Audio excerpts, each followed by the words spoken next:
Agora eu quero que você venha comigo abrindo a Bíblia em 1 Coríntios capítulo 9, começando no versículo 24. Não sabeis vós que os que correm no estádio, todos na verdade correm, mas um só leva o prêmio? Correi de tal maneira que o alcanceis. Todo atleta em tudo se domina, aqueles para alcançar uma coroa corruptível, nós, porém, a incorruptível. Assim corro também eu, não sem meta, assim luto, não como desferindo golpes no ar, mas esmurro o meu corpo e o reduzo à escravidão, para que, tendo pregado a outros, não venha eu mesmo a ser desqualificado.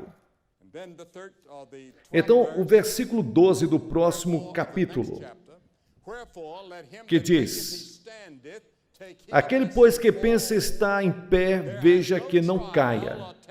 Não vos sobreveio tentação que não fosse humana, mas Deus é fiel e não permitirá que sejais tentados além das vossas forças. Pelo contrário, juntamente com a tentação vos proverá livramento, de sorte que a possais suportar. Com a tentação, Deus vai permitir que você tenha o escape. Agora, os jovens hoje enfrentam tantos problemas, especialmente a pressão dos colegas. E a palavra mais difícil que os jovens têm para dizer hoje é a palavrinha não. Sejam drogas, seja pegar um cigarro, sexo ilícito, seja o que for, é a palavra mais difícil. Você diz não quando surge a pressão dos colegas? Quando os hormônios começam a subir? Quando a excitação está presente? Sim, somos todos tentados. Mas não há nenhuma tentação que se apodere de você que todos já não tiveram. E você diz, bem, Jesus teve tentações? Claro que ele teve. Ele foi tentado em todas as coisas, como nós, mas sem pecar. Porque no momento em que você entra pela provação, Deus providencia um escape, uma saída. Ele fornece isso. Mas você tem que tomar a decisão de seguir o caminho de Cristo. E quando você tomar essa decisão, o Espírito Santo estará lá para ajudá-lo. E lhes dá força e coragem. E então outro homem, outra pessoa na Bíblia, um jovem chamado Daniel. Daniel capítulo 1, versículo 8 diz que Daniel propôs no seu coração não se contaminar com a porção, a comida do rei, ou o que o rei bebia. Daniel era um jovem com um propósito. A motivação para servir a Deus veio desde cedo, porque Nabucodonosor, o grande rei da Babilônia, veio a Jerusalém e capturou Jerusalém. Capturou o rei e capturou alguns jovens judeus e levou a todos para sua capital para treiná-los na língua da Babilônia e todos os caminhos da Babilônia para que pudessem ajudá-lo no governo de seu império. E um deles era Daniel. E ele queria homens jovens sem mácula, bem favorecidos, hábeis em toda sabedoria e astutos em conhecimento e compreensão da ciência, e queria que ele fosse treinado em todos os estudos científicos daquela época. E durante o período de treinamento, lhes trouxeram os melhores alimentos para Daniel comer. Mas Daniel queria um estilo de vida simples. Ele queria comer a comida comum. Ele não queria a comida rica da mesa do rei. E ele perguntou ao chefe do programa de treinamento, que era o seu professor, se ele poderia comer comida simples, e ele hesitou. Ele disse, eu poderia perder a cabeça por causa disso. E Daniel disse, teste pelo menos por 10 dias. E ele disse, vamos experimentar. E então, em 10 dias, eles o alimentaram apenas com feijão, água, alimentos que seriam frutas e verduras, comida simples. E quando os 10 dias terminaram, Daniel e seus amigos eram os mais fortes e mais bonitos do que todos os outros alimentados com a mesa do rei, a comida da mesa do rei. Quão diferente daqueles que não podem esperar até que Deus venha ao seu socorro, porque Daniel foi levado por 1.500 milhas. Quem saberia Quem se importaria se ele bebesse o vinho e ficasse bêbado? Ou comesse da comida do rei tranquilamente? Daniel estava longe de casa, mas ele vivia uma vida que escolheu para servir a Deus. Ele poderia ter ganhado popularidade se entregando. Esse, desde cedo, estava preparado. Quando tinha que enfrentar a cova dos leões, quando ele teve que enfrentar Beltesazar, o rei, ele disse não, porque aprendeu desde o início. Nós nos contaminamos comendo demais. 11 vezes somos informados sobre o excesso de comida na Bíblia, ou beber álcool, consumir de drogas, muita televisão. E Jesus disse em Lucas capítulo 21, versículos 34, cuidai de vós mesmos para que, nesses momentos, os corações não fiquem sobrecarregados com excesso de embriaguez, cuidados dessa vida, para que os dias, quando chegar, não venha de surpresa. Paulo disse, não façais provisões para a carne, para cumprir as suas concupiscências. Pedro disse, durante os tempos que nos resta, não andemos em lascívia, luxúrias, excesso de vinho, folias, banquetes, idolatrias abomináveis. E você? Você vive uma vida disciplinada? Você vive uma vida organizada? Você tem sua vida organizada e disciplinada ao ponto que você diz não para aquelas coisas que você sabe que está machucando o seu corpo? Você vê que a Bíblia ensina que seu corpo é o templo do Espírito Santo. Deus não mora em um prédio de igreja. Deus vive em você. E um grupo de nós convocou a igreja como uma assembleia, compondo uma igreja, e usamos o prédio e suas instalações para nos reunirmos. E então, é um edifício sagrado, como era o templo nos dias de Jesus. Mas o verdadeiro templo de Deus é o seu corpo, e ainda assim você prejudica seu corpo pela maneira como o trata. E então, um outro homem na Bíblia, um jovem que disse não, que mudou a história, foi José. Ele era um garoto que seu pai muito amava, aparentemente. E as outras crianças ficaram com ciúmes e inveja dele. E então eles disseram, vamos matá-lo. E Rúben disse, seu irmão mais velho, não, vamos colocá-lo em uma cova e vamos deixá-lo morrer lá. E o pai não saberá a diferença. Mas então apareceram alguns ismaelitas e eles disseram, vamos vendê-lo e ganhar algum dinheiro, e então o sangue dele não estará em nossas mãos. Vamos deixar os ismaelitas levá-lo. Então eles o venderam como escravo a esses ismaelitas, e eles o levaram para o Egito, e eles o venderam a um homem chamado Potifar. Ele era um homem do gabinete de Faraó, e ele se tornou um escravo forte e bonito. Em Gênesis capítulo 39 nos fala da tentação de José, e ele disse não, porque a esposa de Potifar era uma mulher bonita e uma mulher muito sexy. E ela veio a ele e disse, José, venha se deitar comigo, venha para a cama comigo. Tenho desejado você desde que chegou aqui, e agora todos os homens se foram, meu marido está fora, venha comigo. E ele disse, não cometerei esta grande maldade. Seu marido me tratou muito bem, e eu pecaria contra o meu Deus se fizesse isso. E ela implorou, e ele finalmente ficou com raiva. Ele saiu correndo de casa e deixou a sua capa para trás.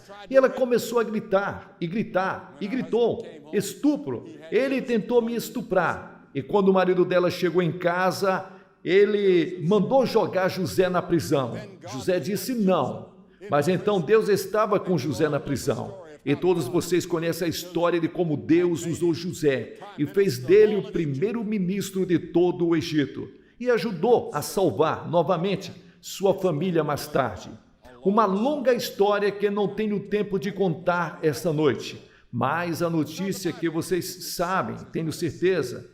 Agora, a Bíblia ensina que sexo não é pecado. Deus deu, é um presente de Deus. E o uso errado do sexo é que é pecado. Deus lhes deu a capacidade de fazer amor, mas dentro dos laços do matrimônio, não fora. Adultério é errado. É quando duas pessoas casadas e cometem fornicação, ou quando pessoas solteiras cometem atos que desagradam a Deus. É pecado. E eu sei que o desejo é tremendo, especialmente quando você vê isso em todos os balcões, onde vendem livros e revistas. Você vê isso na televisão, você vê isso nos filmes, você vê isso em todos os lugares. E toda a atmosfera está saturada com a ideia de sexo. E você diz não? Não acredito que os jovens de hoje possam dizer não sem Cristo. Com Cristo e com o Espírito Santo, dando-lhes poder sobrenatural, você pode dizer não. Mas vou te dizer que é difícil. Mas as marcas de um cristão são autocontrole e autodisciplina. Paulo escreveu a Timóteo e disse: mantenha-se puro. Ele disse: fuja da luxúria juvenil, corra. Quando essa tentação vier, corra. Ele também disse: mas eu mantenho o meu próprio corpo sob a sujeição. E você faz aquilo? José o fez e Deus o usou e abençoou grandemente. E ele irá usá-lo e abençoá-lo se você disser não. Mas suponha que você diga sim a algumas dessas coisas. O que você vai fazer? Tudo bem, todos nascemos com a semente do pecado em nossos corações. Em pecado minha mãe me concebeu, disse Davi. Mas você vê que essas pessoas tomaram suas decisões quando eram ainda jovens. E Deus deu-lhes o poder de dizer não para as coisas que estavam erradas. Que seja uma mentira, seja ciúme, tanto faz. Sim, todos somos pecadores. Todos nós quebramos a lei de Deus. Todos nós merecemos julgamento e merecemos o inferno. Mas foi por isso que Jesus Cristo veio. Você sabe por que ele veio? Porque a Bíblia ensina que Deus é amor. Deus te ama. E se fosse a única pessoa no mundo inteiro, Deus te amaria. E ele te amaria tanto que daria seu filho para morrer na cruz por você. Mesmo que você fosse a única pessoa que pecou contra ele. Apesar de todos os nossos pecados, apesar de todas as coisas ruins, Deus nos ama. E essa palavra amor é um amor muito além do amor humano. Amor ágape, amor de Deus, amor sobrenatural, amor além de tudo que você já conheceu. Deus te ama. Nunca duvide disso. E se você não tirar nada desses 3 dias, espero que você consiga uma coisa. Entenda que Deus te ama. E Deus está disposto a perdoar todos os seus pecados. Está disposto a consertar isso como se você nunca tivesse pecado. É isso que a palavra justificação significa. Como se você nunca tivesse pecado.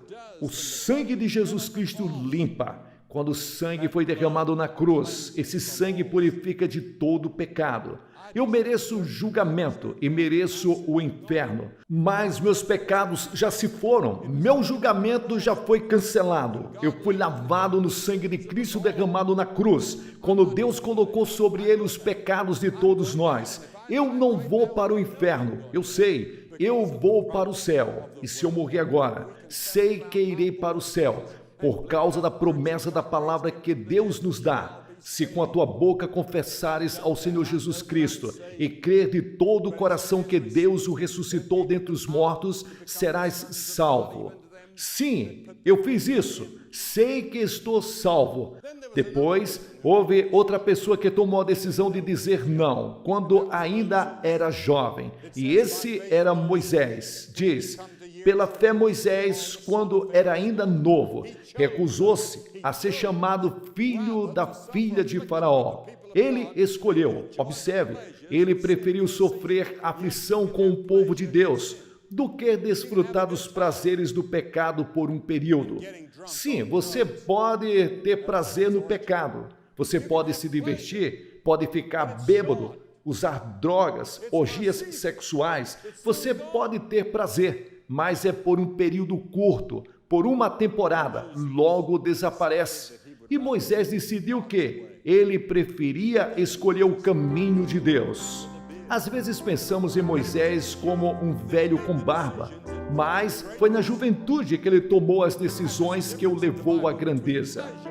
E há uma diferença na Bíblia entre o prazer por um lado e a alegria por outro. Aquele que ama o prazer é um homem pobre, disse o escritor de Provérbios.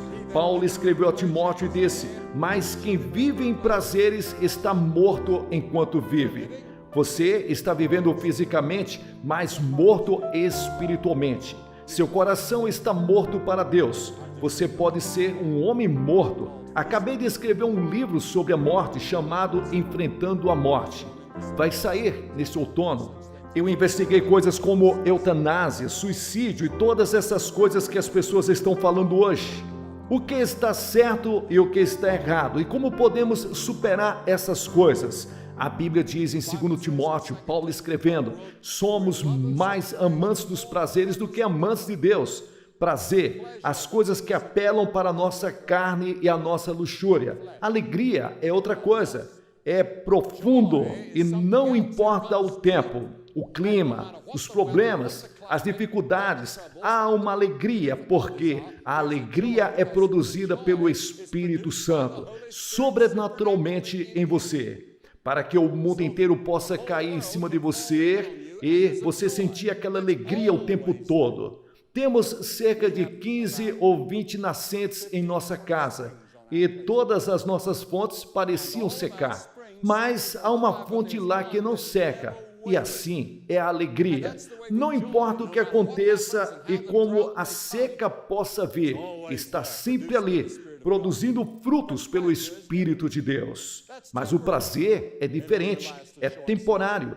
Dura apenas uma curta temporada. E você, bem-aventurados sois vós, disse Jesus, quando os homens vos odiarem e se afastarem de sua companhia, e te injuriar e te rejeitar por amor do meu nome, disse Jesus. Alegrem-se naquele dia e saltem de alegria, pois é grande a tua recompensa nos céus.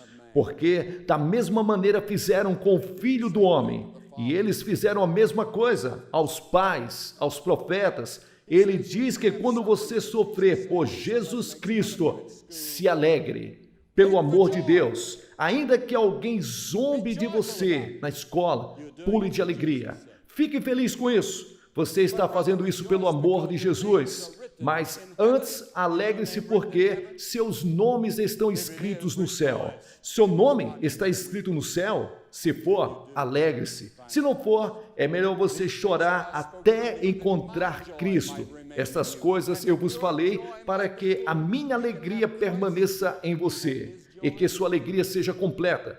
Você pode ter a alegria de Cristo. Você tem a alegria dele?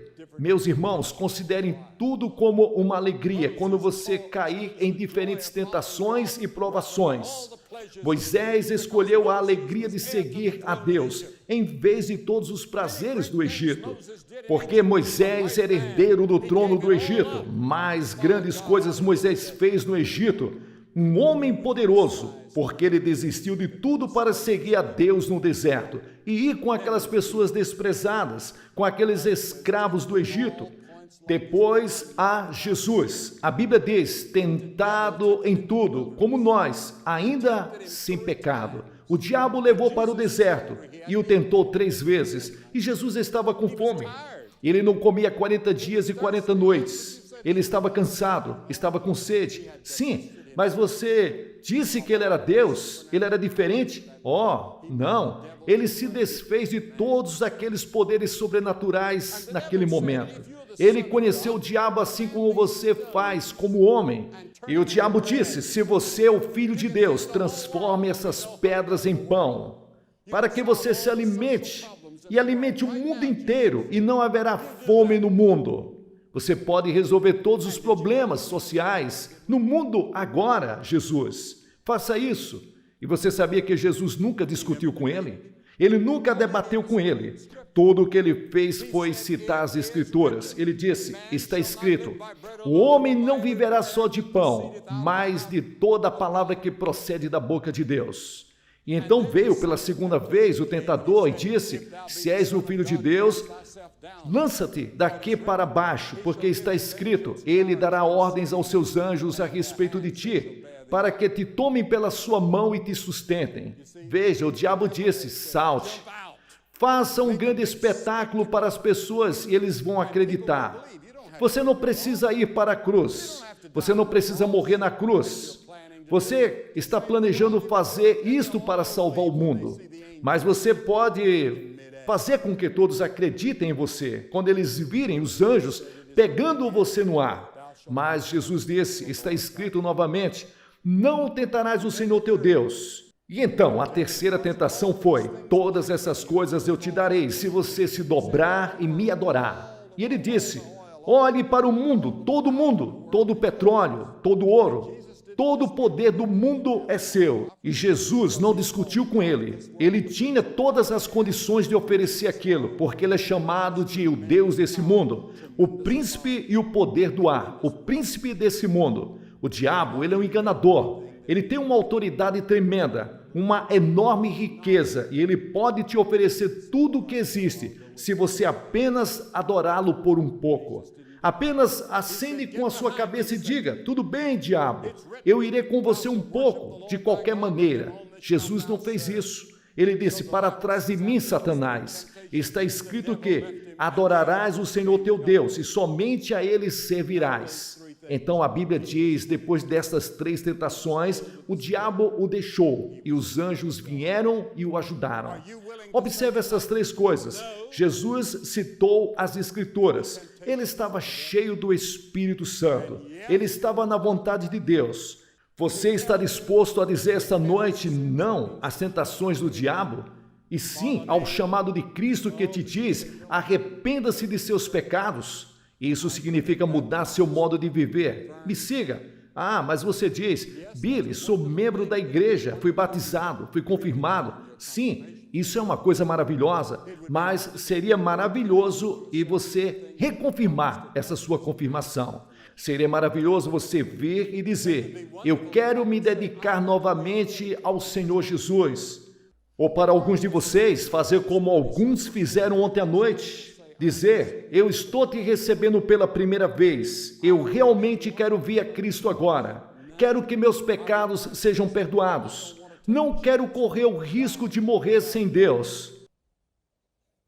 Você conhece a Cristo? Você o recebeu? Você diz: Billy, o que eu tenho que fazer? 3 coisas. Primeiro, esteja disposto a mudar seus hábitos, mude sua mente. Isso é chamado de arrependimento na Bíblia. E o segundo é: pela fé você recebe Cristo. Você não trabalha para isso. Você não compra. É um presente grátis e você o recebe. E terceiro, você está disposto a segui-lo. Ler a Bíblia, orar, testemunhar, viver, deixar o amor brilhar em sua vida. Isso é o que significa seguir a Cristo. Isso é o que significa dizer não às coisas que o diabo gostaria que você fizesse.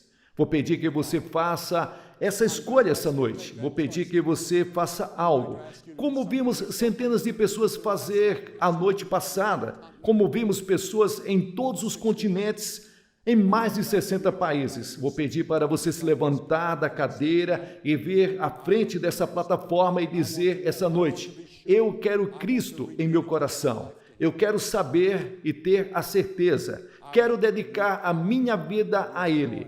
Quero um novo poder na minha vida, uma nova alegria em minha vida. Quero o perdão dos meus pecados e o perdão das falhas passadas. Quero começar uma nova vida, uma nova estrada esta noite. Vou pedir para você se levantar da cadeira. Centenas de vocês, jovens e velhos, seja qual for a sua formação, você pode ser membro da melhor igreja da cidade, ou você pode não ser membro de nenhuma igreja, mas Deus falou com você essa noite. Há uma pequena voz lá dentro de você falando: